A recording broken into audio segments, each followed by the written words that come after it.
había que ver papeles, ¿no? Pero yo creo que cuando renunció Caballero,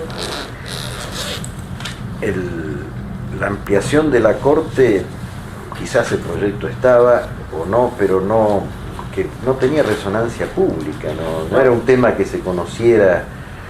Y cuando yo ya ingresé a la Corte, radio pasillo, porque estas cosas nunca se confirman, eran que Caballero se había peleado sobre todo con Belucio y Petracchi, se llevaba muy mal con ellos, en una situación casi para él insoportable, y había tenido un problema, eso sí, incluso eso salió en los diarios en su momento.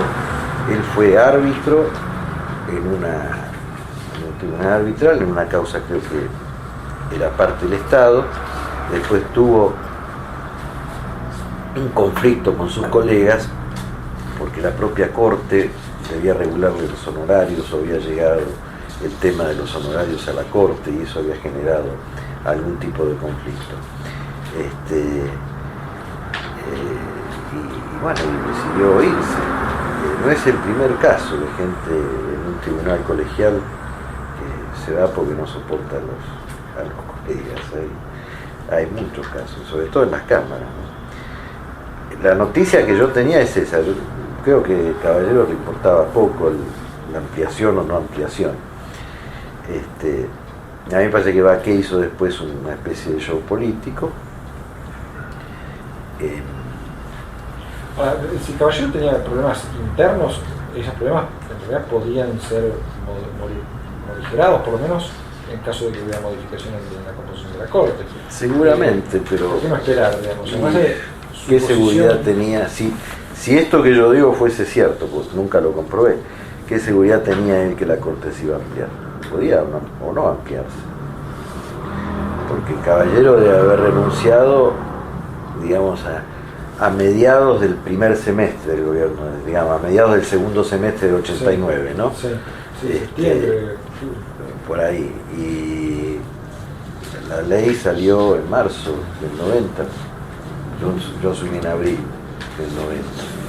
Fines de marzo, habrá sido. ¿Cuál era la relación del gobierno alemán con Petracchi? Porque Petracchi era el peronista de la Corte y había tenido muy buena relación con Alfonsín. Después de la sensación de que... No, era bueno. Petracchi lo conocía a Menem. Petracchi era muy amigo de Jorge Antonio, muy amigo de Lorenzo Miguel. Y Petracchi pensaba ser él el presidente de la Corte de 9 de Menem. Y bueno, y después no lo fue, cambió. Pero ¿y por qué no? Petracchi no tuvo siquiera una actitud de hostilidad, sobre todo al principio.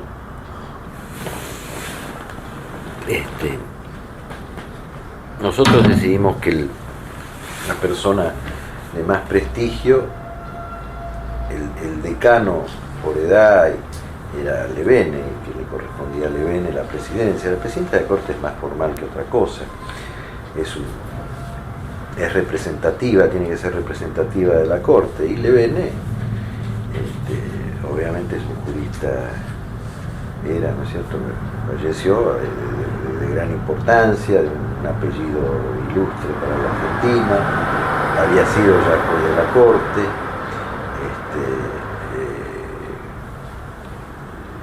autor del proyecto del Código Procesal Penal, que finalmente fue ley.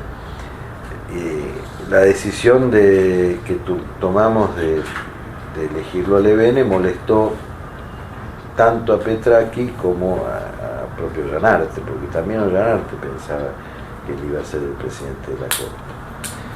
Y bueno, son esas cosas. El mejor sistema norteamericano.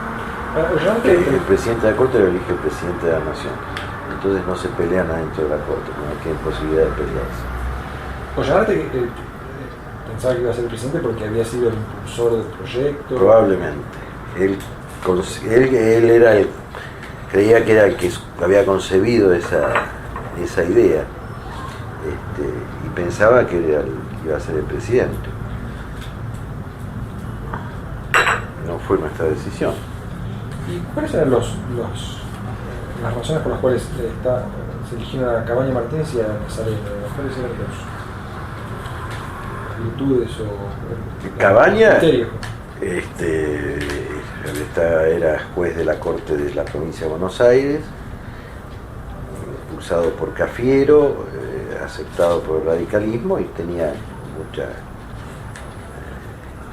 actividad profesional. Y Nazareno era juez de la Corte de La Rioja, obviamente con relación con la familia Menem, sobre todo con Eduardo Menem. El presidente nombra a personas en las que confía que va a hacer un buen papel, que confía que comparte sus valores. Eligió a Nazareno y, aunque no era conocido en el medio de la capital federal, creo que lo he visto trabajar, creo que una persona con mucho criterio jurídico. No hizo un mal papel en la Corte en absoluto. Y después se eligió a O'Connor para reemplazar a Ollanarte. No, a Baqué. A O'Connor a Baqué. A Molina O'Connor a Baqué, a Ollanarte fue Goyano. ¿Y O'Connor qué antecedentes, digamos, qué pesó en la elección de O'Connor? Yo creo que el que lo presentó fue, ¿cómo se llama? El que fue de la CIDE. Pedro Alzorrey, que es su cuñado.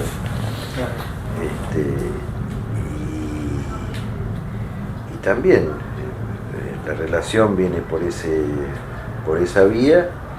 Un profesional muy importante, él estaba con un estudio de civil y comercial muy importante y también hizo un muy buen papel en la Corte. Yo le pregunté recién sobre el tema de Belluccio. ¿Cómo fue el juicio, el intento de juicio político que quedó en nada? ¿Por qué? Belluccio tuvo el problema que conocemos, esta cuestión en París, que finalmente lo que parece es que fue un accidente y que él no tenía ninguna responsabilidad. De todas maneras, se impulsa el juicio político. Algunos peronistas están en el tema, algunas mujeres sobre todo, las diputadas, tomaron esto como una cuestión de feminismo. Había una diputada por Jujuy, un partido de centro, que se me escapa el nombre, de la familia de quien había sido gobernador de Jujuy en la época de los militares, ¿cómo? Guzmán, que tenía la bandera, pero la siguió teniendo mucho tiempo, ¿no?, del juicio político a Belluccio. La cuestión es que pasó por la comisión de juicio político y llegó al plenario, y en el plenario el peronismo votó parcialmente. Votó en una medida suficiente como para no quedar en contradicción con sus compañeros de la comisión de juicio político. Hay que aclarar que todavía en aquel momento la comisión de juicio político estaba, ya había cambiado, ya era de mayoría justicialista. Sí, en el 90 ya era de mayoría justicialista. Pero después muchos peronistas no votaron. Es decir, no es que no se llegó a los 2 tercios porque los radicales no votaron, tampoco votaron los justicialistas. Menem no quería el juicio político, él decía que no quería, si no estaba comprobado efectivamente alguna cuestión que de ninguna manera estaba comprobado, no había por qué hacerle juicio político. No quería los juicios políticos a los jueces, no les gustaba para nada. Una versión, por lo menos, del tema es que es una forma de mantener la presión sobre Belluccio y sobre el radicalismo para condicionar su comportamiento, por decirlo así. ¿No? Porque de hecho cuando se mantuvo... Si se quiso eso hacer, fracasó de vez, porque Belluccio nunca se sintió presionado y Belluccio nos acompañó mucho menos que Petraki Fay. Nunca se sintió presionado de ninguna manera. Ahora, había un sector del gobierno que estaba más inclinado a sacarlo del medio, digamos.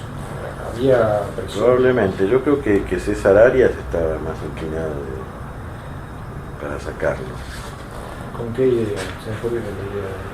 Me parece que porque él estaba convencido de que no debía estar Belluccio por este tema de París,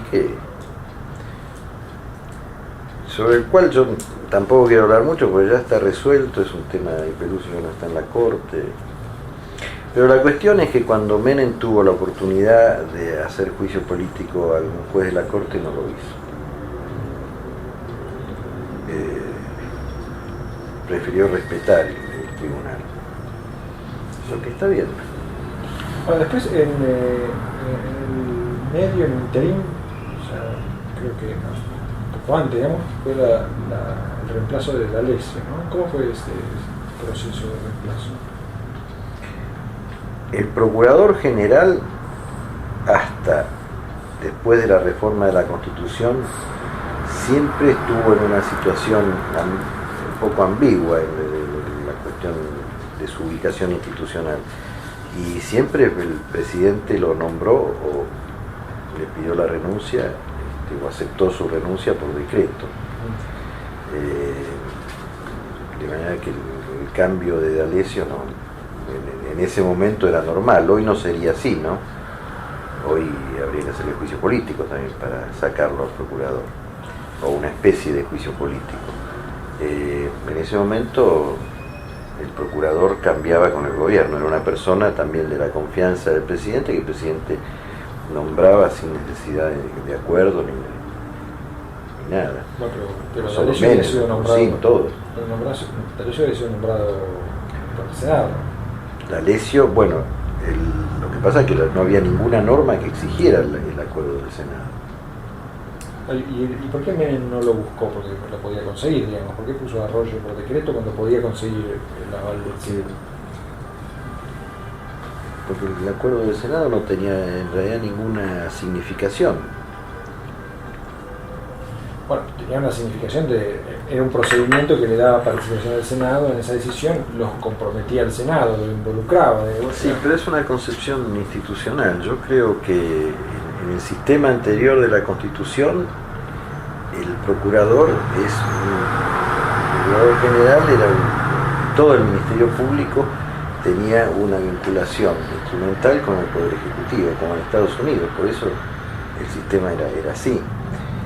Y nosotros cambiamos en el 94, pero lo que habían hecho era una mezcla mal hecha que había generado también una especie de híbrido institucional, pero nuestro sistema original es como en Estados Unidos. El ministro de Justicia en Estados Unidos es el procurador general y es el procurador del Tesoro, es todo a la vez. Lo que nosotros tenemos dividido en tres, allí es uno solo.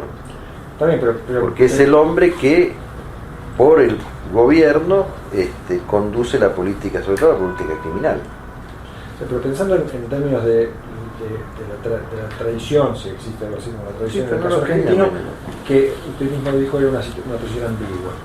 Y él optó por ese camino. Claro, Menem optó por un camino que no era necesario, que no. Podía elegir una solución más, por decir así, consensualista, de elegir una figura, consensuarla con los senadores. Decidió que no, decidió designarlo por decreto. Eso uno puede interpretar, es la demostración de que él no iba a consultar a los senadores. Seguramente. Eso fue parte de una estrategia que tenía que ver en relación con cómo se iba a comportar con la justicia. ¿Hubo alguna discusión al respecto? No, cómo se iba a comportar con sus propias competencias. Él era una persona decidida a ejercer cada centímetro del poder que la Constitución le permitía. No me acuerdo quién fue el primer procurador de Menem, ¿no? ¿Roger fue? Porque Roger no tuvo acuerdo del Senado. No. Y D'Alessio nos contó, digamos, no sé si esto es cierto, pero una de las cuestiones que queríamos consultar usted, tal vez pueda darnos una información sobre esto, es que él le sugirió a Menem y a Bauzá que, después de que ya estaba decidido que él se iba, que no nombraran a su sucesor por decreto, que eso iba a quitarle legitimidad, digamos, al rol. Y que según él, Bauzá era más favorable a una idea de este tipo, digamos, de ir a recurrir al Senado, y Menem decidió por el decreto. Esto ¿Le hace sentido a usted? Digamos, ¿era más o menos así? Me parece que es muy probable que sea así. Y es muy probable que esto haya sido aconsejado por el mismo Ollanarte, que tenía esa concepción norteamericana del sistema. Sí, según él, el que más intervino en este caso fue Corach. ¿No? Corach fue No, en esa época no. Ollanarte sí podía En ser. esa época Corach no tenía esa importancia, para nada. Pudo haber sido, para mí, en ese tema judicial, los que podían aconsejar a Menem eran Ollanarte mismo, Arias y Granillo Campo. Y los tres tenían esa concepción, digamos, de la decisión tomada de presidencia. Para Ollanarte y Granillo creo que sí, seguramente sí. No sé. Una pregunta más general, ¿no? Porque esto da la sensación de que es un comportamiento que se va a mantener por lo menos durante los 2 primeros años, donde Menem, aun cuando puede recurrir al legislativo, toma decisiones por decreto que son más que nada para demostrar su capacidad de tomarlas, que porque no tenga otra alternativa. ¿Esto se mantuvo así durante esos 2 primeros años? ¿Usted cree que fue comportamiento extendido? ¿Fue parte de esta práctica, digamos, de demostrar el ejercicio del poder de forma constante? No lo sé, probablemente sí. Había también muchos temas que, como usted dice, podían haber ido al Congreso y no tenían tanta urgencia, ni siquiera tenían tanta importancia. Otros temas sí requerían velocidad de decisión, ¿no? Sobre todo en ese momento. Puede ser que el estilo pero es el estilo tradicional de la presidencia argentina también, salvo el caso de la Rúa, pero nosotros tenemos una presidencia muy fuerte. Bueno, pero el propio Menem después va a cambiar su actitud, va a ser mucho más legislativo, va a mandar más proyectos al Congreso que tomar decisiones por decreto. Sí, pero los 2 primeros años puede ser que había una vocación también, puede ser la vocación de mostrar el poder, ¿no? En esos 2 años que eran bastante difíciles. Y durante ese periodo, usted diría que en el gobierno existían estas 2 salas, digamos, César Arias y Bauzá, como 2 posiciones diferentes al respecto de cómo comportarse. No creo que fuera muy terminado. En este punto no era un tema tan importante de ninguna manera. No creo que fue una cuestión de debate importante.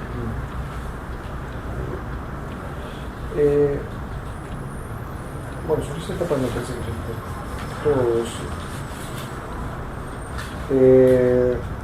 Después, bueno, nos empezaron a ver algunas decisiones concretas que tomó la Corte, algunos fallos significativos que tal vez usted pueda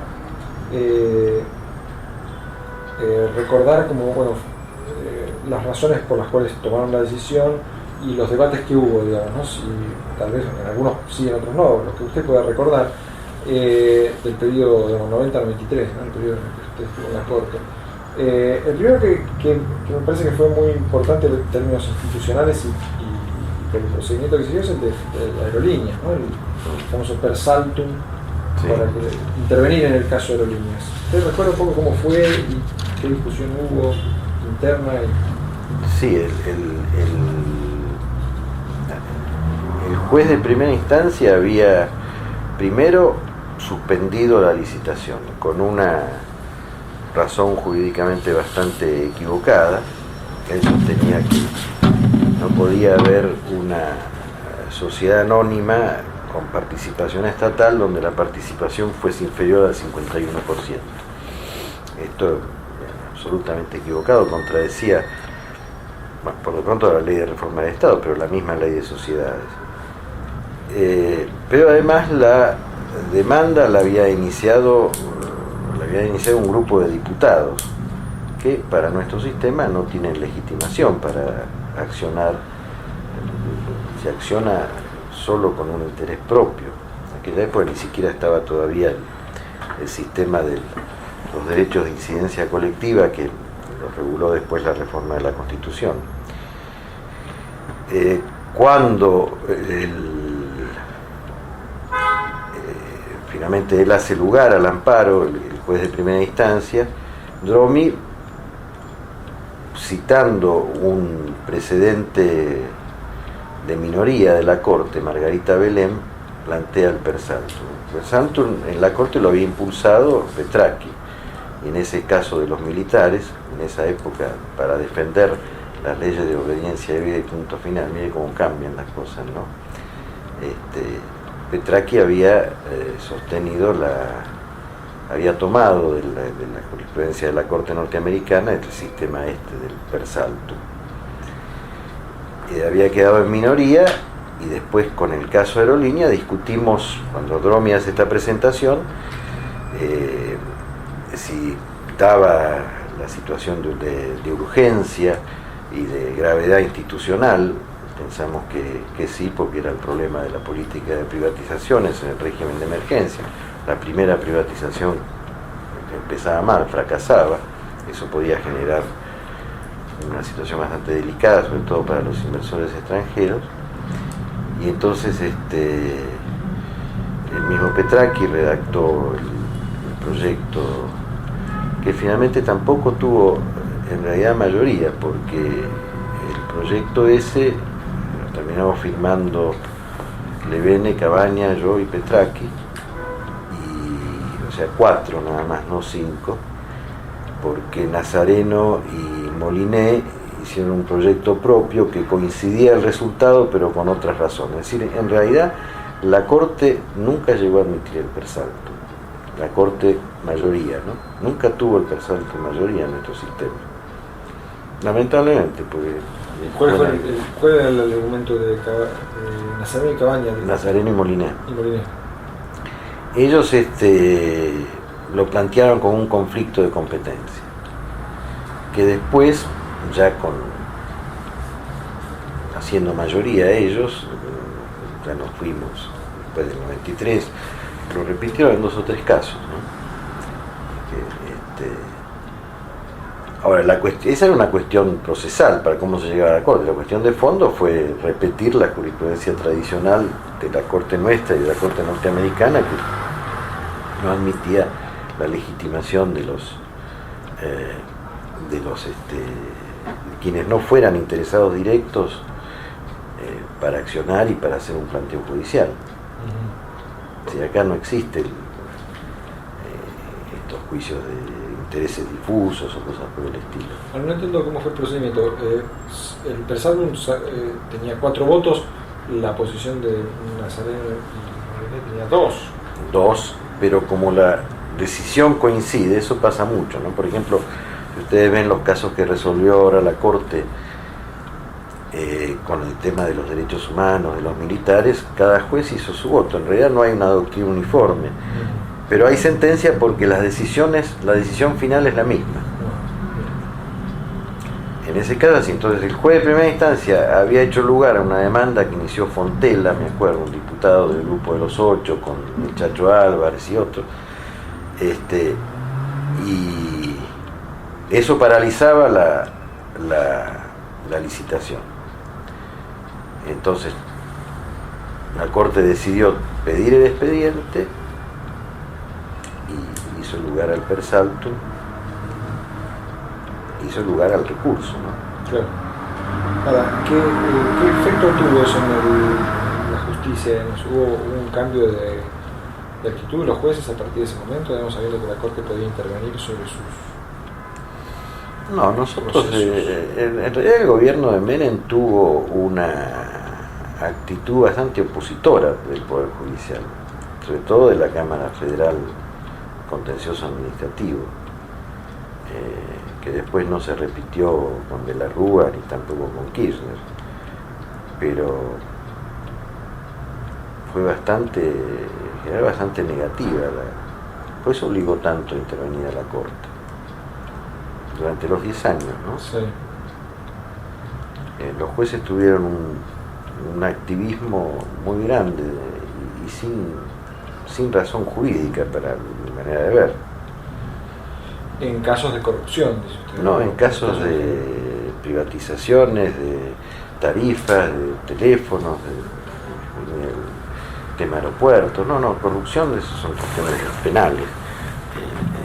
Pero cuestiones de derecho administrativo. De derecho administrativo, porque la Cámara Federal Contenciosa Administrativa. Claro, eso sería la Cámara. Y en esa Cámara hubo modificaciones durante el periodo de Menem. Y sí, pero esto demuestra que una vez que el juez está sentado, no responde a quien lo nombró, que es lo bueno del sistema. Esos mismos que estaban, muchos de ellos los nombré yo siendo ministro, y fueron opositores a Menem durante todo el tiempo que siguió el gobierno de Menem. Para la mitad de ellos los nombré yo. Lo que se suele decir es bueno, que el gobierno de Menem logró de alguna manera resolver el problema promoviendo a algunos de los jueces que eran, digamos, más autónomos, ¿no? Promoviéndolos a otras posiciones donde podían. Estamos hablando del fuero contencioso administrativo, ¿no? Por ahí usted piensa en el fuero penal. En el fuero penal yo estoy hablando del contencioso administrativo. Y en el contencioso administrativo no sucedió. En el contencioso administrativo ascendieron algunos jueces, ascendieron, no hay carrera, ¿no? Pero me refiero a que se los designó, muchos fueron que eran secretarios letrados de la Corte. Ya apenas nosotros fuimos a la Corte, 2 secretarios letrados me parece que fueron a la Cámara Contencioso Administrativo y que tuvieron una actitud totalmente opositora. ¿Quiénes fueron? Había una señora que todavía es jueza, que es la esposa de, se me escapan los nombres, es terrible, esposa de uno que estaba con Granillo, y uno que es mendocino, ¿cómo se llama? Sanjuanino, pero bueno, estoy malo. Y después también hubo designaciones, yo pude designar a varios también. La mayoría de los que designé en contencioso, bueno, de la Corte designé a 3 en la Cámara. Que eran secretarios de la Corte. Que eran secretarios de Corte, que después tuvieron una actitud totalmente opuesta al gobierno, ¿no?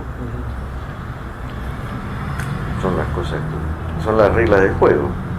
Ahora, ¿a qué obedece? ¿Usted diría que eso obedece a la lógica propia del Poder Judicial o obedece a la lógica propia del Poder Judicial y a una lógica humana que es una vez dicen que Perón, que creo que lo copió a Napoleón, dice, no sé por qué se me tendrá tanta bronca si yo nunca le hice un favor. Y en realidad muchos con el complejo del adicto tienen que exagerar la posición contraria para que no lo llamen adicto, pero ese es un mal juez, porque el juez tiene que resolver de acuerdo a derecho, ni adicto ni no adicto. Ni tiene que sentirse presionado porque lo acusen de tal cosa o porque lo acusen de otra. El juez tiene que tener la valentía de resolver las causas según su criterio y no por temor. Entonces hay un temor, hay un complejo, ¿no? De ser más papista que el Papa, sobre todo en ese fenómeno nuevo que ocurrió en la década del 90 de la gran acusación de la justicia como adicta, que no fue cierto, porque nunca ocurrió, ¿no? Menem tuvo muchos problemas con la justicia, sin embargo quedó esa manía de la justicia adicta. Pero usted reconoce que en el fuero penal sí hubo mayor, por decir así... No, en el fuero penal de ascensos, en realidad lo que pasa es que la justicia se multiplicó por 2 o por 3 en la época de Menem, la cantidad, más que problemas de estos de ascensos que usted menciona, es que se crearon nuevos tribunales, sobre todo con la reforma de Bene, sí, que era una gran cantidad de nuevos tribunales. Entonces hubo una necesidad de llevar a jueces a los tribunales orales, crearon tribunales de 3 miembros, y lo más natural es que la gente viniera de la propia, digamos, del propio semillero judicial. gran parte de los nombrados, en esa época que el presidente nombraba a discreción, no tenía consejo de la magistratura, no había nada de eso. Gran parte, probablemente la mitad, estoy pensando, no en mi ministerio, el ministerio de Mayorano, el de Arlanián, eran jueces, secretarios. El Poder Ejecutivo podía, digamos, la pregunta va por el lado si hay una lógica institucional, digamos, además de cómo, digamos, de la lógica quizás humana, de no, que usted planteaba de no ser adicto al que lo nombró, el Poder Ejecutivo puede, en ese momento, antes de la reforma, podía nombrar a discreción, pero después las posibilidades de remover a esos jueces, ¿cuáles eran? Ninguna porque no corresponde. Ninguna porque el único caso, los únicos dos casos que en la Argentina se removieron jueces por el contenido de sus sentencias fueron lamentablemente dos gobiernos peronistas, te voy a decir lamentablemente porque yo soy peronista, lo hizo Perón en el 40 y pico, que echó a la Corte, y lo hizo Kirchner ahora, que echó a la Corte. En ninguna otra ocasión, no hay ningún caso que se haya echado a un juez por el contenido de su sentencia, sí cuando se demuestra alguna corrupción, ¿no? Un hecho de dolo, y en realidad Perón más bien era, Perón creo que yo no puedo hablar mucho porque no estoy muy informado de aquel juicio político, pero creo que fue la orientación política general. Él justificó más el juicio político en la orientación de esos cuatro que echó, uno solo subsistió, que era un gran jurista católico, Casares, un gran filósofo del derecho que se quedó en la corte. En cambio ahora nos echaron por una causa hasta sin trascendencia, ¿no? Desde el punto de vista jurídico, constitucional, es un mal precedente, pero Menem ni siquiera intentó. Es más, le cuento una anécdota que tiene que ver con estos jueces que yo mismo designé siendo ministro. Después que me fui del ministerio, me contrató la Secretaría de Comunicaciones como asesor externo. Estaba Cámara de secretario, estaban los pleitos de las tarifas, del rebalanceo,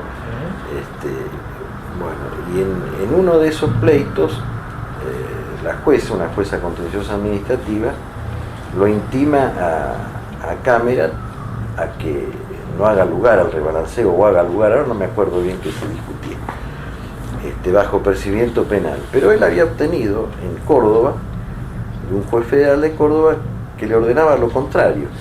Entonces nosotros contestamos a la jueza diciéndole, mire, nosotros no podemos obedecerla a usted, porque si obedecemos a usted dice que si no la obedecemos es un delito y lo va a mandar al secretario a la justicia por desobediencia al juez. Pero si yo la obedezco a usted, desobedezco al juez federal de acá, que también me va a mandar entonces a la justicia. Le digo, usted está obligando al funcionario a cometer un delito. Usted pareciera que es instigadora del delito y entonces habría que hacerle juicio político, usted está cometiendo un delito. La Cámara, la gente que yo nombré, entendieron que era una amenaza y me mandaron a mí como letrado a la justicia penal por el delito de amenaza. El juez penal lo desestimó indímine, ¿no? Porque obviamente no había ninguna amenaza. Pero fíjese usted dónde estaba la justicia adicta, ¿no? Y nadie les hizo juicio político a esos jueces, ni a ningún otro. Ni a ningún otro. Ahora, volviendo al tema de la relación general. El único juicio político que hubo, los pocos, fueron los jueces civiles que estaban en un caso de corrupción muy seria, ustedes se acuerdan, contra ferrocarriles, el tema sí. de los daños y perjuicios. El único caso que se llegó, creo que era el único. El tema más general de la relación, digamos, el gobierno se había hecho una reputación, digamos, de intervención sobre la justicia. En eso pesó mucho la decisión sobre la Corte. O sea, el gobierno ya había tomado acciones que justificaban esa reputación, por lo tanto... Y el gobierno, volvimos a lo anterior, el gobierno nombró a la Corte. Ahora, ¿y por qué le decían que eso era dicto a Menem y no a Alfonsín? ¿Y por qué no le dicen a Kirchner? Nombró a la Corte, sí. Lo malo es que nombre a la Corte en cualquier caso, lo malo es que no podemos de una vez por todas tener un sistema de jueces que van pasando de presidente a presidente, eso es lo malo. Una vez porque cayó el gobierno militar, otra vez porque hay que ampliar a 9, otra vez porque hay que reducirla a 5, otra vez porque hay que echarlo porque Nazareno dijo boludo a un periodista, ¿se acuerdan? Bueno, lo que sea. Lo malo es eso, pero cuando está en la vacante, el presidente nombra. Tanto es así que el sistema fue confirmado por la propia reforma constitucional, que mantuvo la discrecionalidad del presidente en la designación de los jueces de la Corte. Puso el sistema del Consejo de la Magistratura solamente para los jueces inferiores. La Corte fue igual. La única cuestión de mayor severidad que impuso es que la confirmación por el Senado tenía que tener los 2 tercios. Que ni siquiera está en la Constitución de Estados Unidos eso. Eso es lo único que hizo la reforma del 94. ¿Por qué? Porque nuestro sistema es que el presidente designa al juez de la Corte y normalmente designa a alguien que él sabe que va a compartir sus valores. Si ustedes hacen desde, para no irse muy atrás, de Reagan hasta a la fecha, las discusiones sobre los jueces de la Corte son siempre esas. Ahora, el otro tema es el tema de la corrupción. Digamos, el gobierno también se había hecho ya unas malas credenciales en términos de manejo de la cosa pública, digamos, sí. Transparencia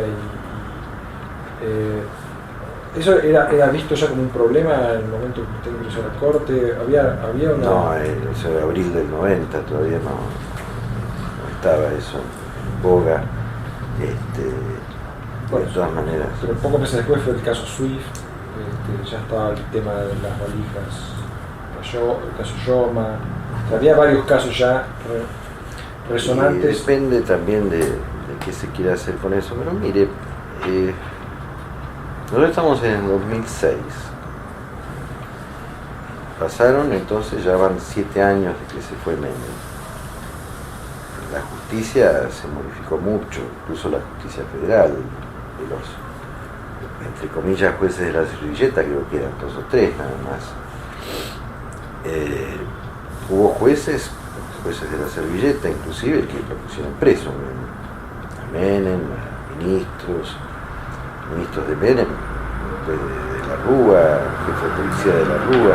Es decir, no es que los jueces hayan tenido miedo o se hayan limitado, han sido prudentes en el juzgar a funcionarios políticos. Y yo digo, en 10 años, funcionarios de secretario para arriba, también con las entidades centralizadas, habrá habido 300. Hay una sola condena, María Julia, una condena por enriquecimiento ilícito, del cual todavía no está firme. Y por ahí es inocente. La verdad que el sistema del enriquecimiento ilícito es una cosa tan complicada, sobre todo en un país donde la gente que tiene actividad profesional, empresaria, ha sido obligada a vivir en negro. Muchas veces es la única forma de proteger el dinero propio, mandar dinero afuera y no poder declararlo porque estaba prohibido mandarlo afuera. Si todo sistema de grandes regulaciones provoca vías paralelas. Así que es muy probable que una persona que era de fortuna pudiese tener un departamento de fortuna. Pero no importa, pero es un caso. Habrá 10 o 15 procesos en trámite, la mitad de los cuales porque compraron tal cosa y que costó 100.000 pesos y que en realidad, yo conozco, estoy citando esto porque conozco un caso así, que en realidad los precios festivos de la sindicatura decían que me había costado 95.000 pesos. Esa es la causa final. Y entonces, ¿dónde está la corrupción tremenda del gobierno de Menem? El caso de las armas sigue siendo un caso muy grande. Todavía no sabemos. El caso de las armas, que hubo triangulación, sabemos. Lo que no sabemos, sino es una triangulación políticamente decidida, tomada como una razón de política exterior del país. Es decir, nosotros compramos armas con triangulación. Nosotros hemos hecho la guerra gracias a armas compradas con triangulación. Nosotros vendemos armas triangulando. Es un sistema que, bueno o malo, es el sistema. Y de la Argentina no puede salir una bala, sobre todo a zonas de conflicto, si no lo saben los Estados Unidos. Es muy probable que haya habido decisiones de triangulación de política exterior, de las cuales Menem puede no estar enterado también, porque él tenía que comprometerse en eso. Así que tampoco ahí parece haber mucho sonido de delito, porque la comisión que cobran los vendedores, eso no es un delito, eso es el sistema del mercado, en la medida que no sean funcionarios públicos. Entonces, ¿dónde está la gran marea de corrupción? Es el gobierno más corrupto de la historia. ¿Con cuántos casos? El Banco Nación IBM es un problema de funcionarios del Banco Nación. No hay responsables de nivel político. Funcionarios del Banco Nación y funcionarios de IBM. Los que estaban cómplices para cometer un delito entre ellos. Cosa que puede pasar ahora también, no es culpa del presidente. No es el sistema de Manipulite de Italia, donde era institucional. El Partido Comunista tenía derecho a tales sectores de la economía, el Partido Socialista a otro, pero la Democracia Cristiana a otro, y cada la lotización. Esto no existía acá. Y sin embargo es el gobierno más corrupto de la historia. Yo me atengo a los números. No, porque la justicia es adicta. Todavía. Ahora, hoy, el juez Urso es adicto. Ya renunció, que lo tuvo a Menem el día que iba a irse de luna de miel, lo mete preso. Ese era adicto. El día que se iba a ir de luna de miel, lo metió preso. El primer presidente preso. Acababa de ser presidente, una cosa que lo metieran preso hoy. Acababa de ser presidente. Mire para el exterior. Ese juez era adicto. No era muy leal. Pero de todas maneras, la cosa es, pasaron 7 años con esos jueces no leales, más los nuevos, más tantas cosas que cambiaron en el país, no alcanzaría la cárcel para tanto. El gendarmería no tendría lugar. Yo he ido a visitar a Cavallo, gendarmería, por ejemplo. Poderoso Cavallo, que estuvo preso. No estaba en Devoto, obviamente, porque no lo van a poner, porque el tipo lo matan sus colegas de cárcel. Pero estuvo preso, yo he ido a visitarlo allí, por ejemplo. Entonces no es un país donde había que hay impunidad. La gente dice impunidad. ¿Qué impunidad? ¿Cuál es la impunidad? Bueno, digamos, un argumento suyo. Ahora veamos un poco el problema, digamos, de eficacia del sistema judicial. Y ¿no? la eficacia ya empieza... Serio, ¿no? Sí, bueno, pero eso ya... La eficacia... Las sospechas no sobre la corrupción, usted dice política, es muy difícil la controlar. La eficacia del sistema judicial es baja en general baja. Y en algunas áreas es especialmente baja. Es baja. En algunos casos que usted nombró, donde evidentemente las porque el delito, lo mejor para evitarlo es la prevención, no es la sanción después, porque la sanción es muy difícil. En materia de corrupción gubernamental, el tema es particularmente difícil, porque primero es un área muy sensible, donde puede haber mucho delito y puede haber mucha acusación falsa, porque la acusación es un arma política. Es decir, al señor Juan Pérez, solamente una persona que le tiene bronca, por ahí lo acusa falsamente de un delito. Pero si no, nadie lo va a acusar. El político, sobre todo en un mundo tan mediático, es un blanco muy apropiado para que la lucha política sea la acusación. La acusación que después se pierde, se olvida. Hay políticos que se hacen famosos porque son acusadores. Carrió no tiene para mí ningún valor político, salvo que acusó, vivir acusando sin nunca aportar una prueba. Ustedes piensen, una de las cosas que provocó la crisis bancaria, la famosa historia de las carpetas, no fue la que provocó, una de las que ayudó porque generó mucha sospecha en el sistema financiero. ¿Para qué carpeta? Yo no sé qué pasó, qué más pasó. Un gran lío, un mes, y las carpetas ¿dónde están? ¿Qué tienen? ¿Cuál es la causa? ¿Quién está acusado? ¿Dónde tramita? A nadie se le ocurre que eso es vergonzoso. A nadie se le ocurre que esta señora tiene que hacerse responsable por eso que dijo. Mire que no es contra Menem, es contra de la Rúa, ¿no? Pero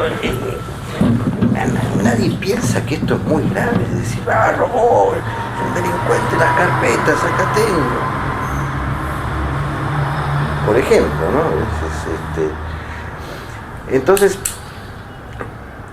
pero además el poder da tentación para que el que administra fondos de otro tiene una posibilidad muy grande. Además hasta yo creo que hay una actitud psicológica del abuso de poder. El que abusa de poder y acosa a la secretaria, coimea, es toda una misma mentalidad, ¿no? Yo soy Superman y puedo hacer todo esto. Lo mejor para evitarlo es un muy buen sistema de control. Ahora esto es difícil, y sobre todo un sistema cultural político que nosotros no tenemos todavía, donde el funcionariado sea una carrera respetada, bien paga, también el llegar a ser ministro sea una cosa que genere un honor. Nosotros no lo tenemos. Alguna vez lo hubo en la Argentina, se perdió, hace mucho que se perdió. Eso hay que reconstruirlo, porque si no, la posibilidad del delito está y la posibilidad después de la sanción es más difícil. Ahora, volviendo un poco a los casos, digamos, en el gobierno había una preocupación respecto del problema que se estaba generando de una mala reputación, o eso... Nunca hubo la gran falla de lo que yo creo fue un muy buen gobierno, pero la gran falla es que nunca tuvo una estrategia de comunicación, de defensa, como si no existiera el problema. Es sorprendente, ¿no? En 10 años y con tanto poder que no haya habido nadie que supiera, que quisiera generar programa de respuesta. Bueno, por lo que yo recuerdo sí hubo algunos intentos, pero los intentos no llegaron muy lejos. O sea, el primero fue el de Belis, el famoso de Picasso. No sé si recuerdo que era la propuesta, una serie de proyectos de reforma de transparencia que anunció Belis en el año 91. No me acuerdo mucho.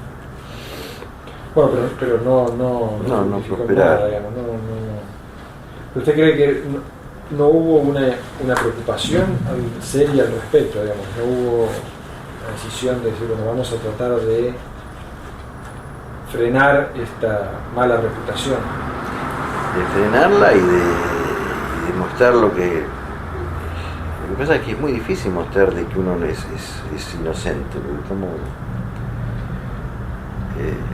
si no hay el problema es que tampoco funcionan todavía acá, no tenemos un buen sistema de control. Yo he pasado por la auditoría y no puedo decir que sirve para poco así como está concebido.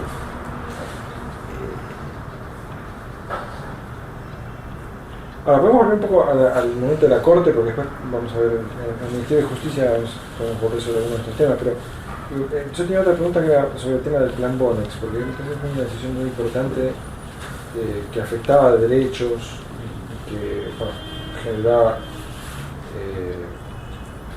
redistribución de recursos, digamos, ¿no? Era una decisión extremadamente complicada, digamos, y sirvió de alguna manera como un antecedente para legitimar decretos de necesidad y urgencia en contextos de precariedad de la situación. Sí, la Corte ya lo había hecho antes, pero digamos que es el fallo que lo plantea de una manera más orgánica, más trabajada, con mayor doctrina, digamos. ¿Cómo se elaboró ese fallo?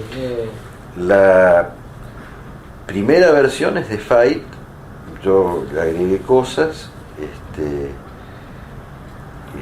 no está de acuerdo Llanarte, bueno, nosotros finalmente logramos justificar la existencia de estos decretos de necesidad de urgencia frente a la emergencia, pero a la vez reforzamos la vía del amparo. Lo que quería Llanarte era que la Corte resolviera que este tipo de temas, de cuestiones constitucionales, no eran posibles de ser cuestionadas por vía de amparo.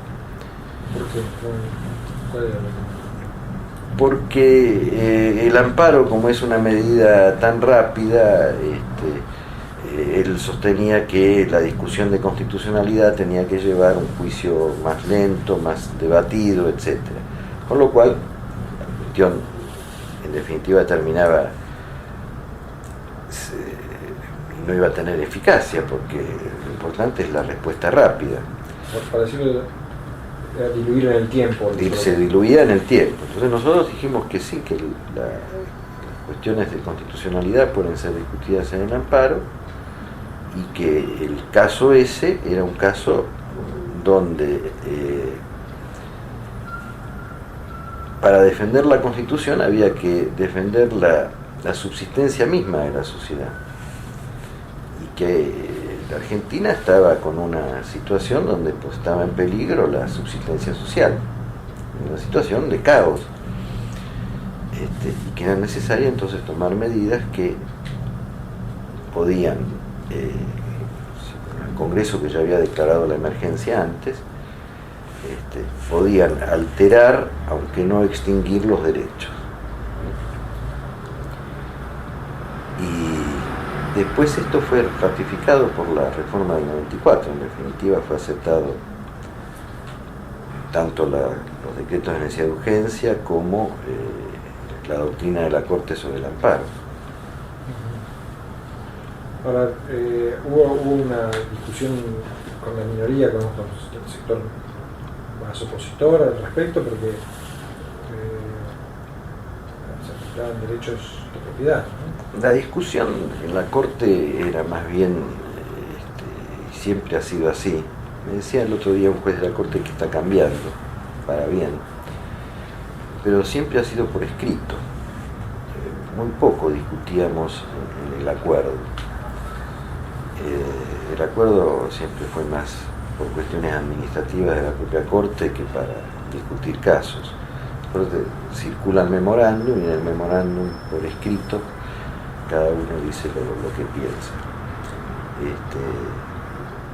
Pero yo una vez hablé con uno de los colegas que siempre o habitualmente estaban en minoría, y él me dijo algo que puede parecer cínico, pero que en definitiva está bien. Me dice, mira, si yo tuviese que hacer mayoría, estaría actuando como actúan ustedes, diciendo que esto puede tener una interpretación distinta, y es bueno que alguien la ponga.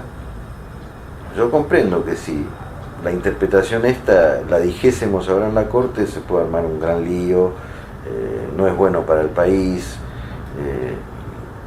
pero tenemos que dejar en los anales de la Corte, en la colección de fallos que ustedes saqué de allí, también una postura contraria. Uno puede decir también que eso es oportunista, ¿no? Porque saca patente fácil de independiente y sin asumir la responsabilidad, porque es la responsabilidad desde el punto de vista yo decía al plan Bonex no. ¿Y qué pasaba? ¿Y qué pasaba? No a la especificación. ¿Y qué pasaba? La Corte ha sido muy prudente, esta Corte, no sacó una sentencia que nadie entiende, que no resuelve nada. La situación sigue, ahora la van a resolver cuando ya no importa. Esto está muy bien, está muy bien. Está muy bien, la Corte a veces tiene que hacer eso. Pero bueno, el problema de la minoría mucho estaba en eso. Entonces a veces estaba la minoría por la minoría misma. En otros casos también se reproducía esta situación, ¿no? Sí, pero la verdad es que el tema de la mayoría automática no es tan así. Si uno ve los fallos, la participación de Fay o de Petracchi o de Belluccio en algunos casos siempre estuvo, la contradicción entre lo que podía haber sido la mayoría automática también estuvo, no es tan así. Hay un estudio muy interesante que hizo la propia UBA sobre esto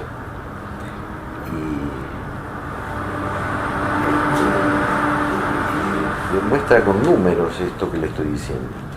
Incluso en mi época el que más rechazaba las inconstitucionales era yo. Eso me sorprendió, pero bueno, no me debía sorprender mucho porque en realidad yo soy muy reacio. Yo creo que el Poder Judicial tiene que ser muy estricto, muy cuidadoso de meterse en decir que es inválida una ley del Congreso, porque el juez no tiene que gobernar. Y sobre la decisión del caso Molinas, ¿ustedes recuerdan cómo fue la decisión? Bueno, un poco lo que estábamos hablando del Procurador General, la misma concepción. El problema de Molinas es que lo echan con un sumario y él, porque incluso la ley decía eso, plantea que solo podía ser echado por juicio político. Planteada la inconstitucionalidad de esa ley, el tema es que el juicio político solo se exige a los funcionarios que están así mencionados en la Constitución. Y entonces ahí hay un problema de división de poderes, porque el Congreso en esa ley le limita las competencias al presidente, cuando eso no está autorizado por la Constitución. Yo le diría que hoy en día la ley del Ministerio Público, que exige el juicio político para el caso del Procurador General, es también inconstitucional, porque en la reforma del 94 no pusimos eso. El juicio político sigue siendo nada más que para los jueces, ministros, el presidente, jefe de gabinete. Los demás no tienen ese sistema. En todo caso ahora se podría discutir porque, bueno, ya no es un órgano extrapoder. Pero cuando nosotros resolvimos Molinas no era un órgano extrapoder, pertenecía al Ejecutivo. ¿Y qué opinión tenía usted del sumario en concreto? Yo no me acuerdo cuál era la causal, pero no fue un tema que nosotros porque la única cuestión era el tema de la necesidad que interviniera el Senado. Con eso también hay que tener muchas veces cuidado cuando se analizan los fallos, ¿no? Porque muchas veces la decisión es por la cuestión A la gente le interesa la B, pero el tema llegó solo por A y el juez no puede hablar de la cuestión B, no puede meterse en otra cuestión.